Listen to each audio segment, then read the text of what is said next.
Before engines, Africa moved at the pace of feet and hooves. People walked for days to trade, visit, or gather.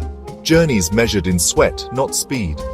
Donkeys, camels, and horses were the luxury vehicles, carrying goods across deserts and savannas. Trade routes followed water, not roads. Life revolved around oases and rivers. Messages traveled by trusted runners. News moved no faster than a man or animal could go. Villages felt like entire worlds, with distant places known only through stories. Every journey was an adventure, requiring planning and endurance. The idea of crossing vast distances in hours was pure fantasy. Yet, Africa was vibrant, its trade, culture, and communication powered by muscle. This was the world on the eve of a revolution. Everything was about to change with the arrival of a noisy, four-wheeled invention. Into this world stepped Sir Herbert Macaulay, a nationalist, engineer, and journalist from Lagos. Educated in Britain, he returned home determined to modernize Nigeria on its own terms. Macaulay saw technology as a tool for independence and progress. In 1898, he made a bold move. He imported a Ford Model T. Shipping this car across the ocean was a feat in itself. For Macaulay, owning a car wasn't about luxury, it was a statement.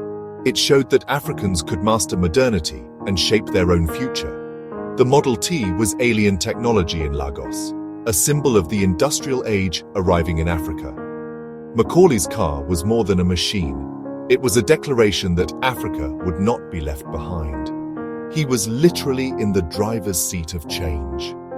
With this act, the continent's journey into the 20th century began.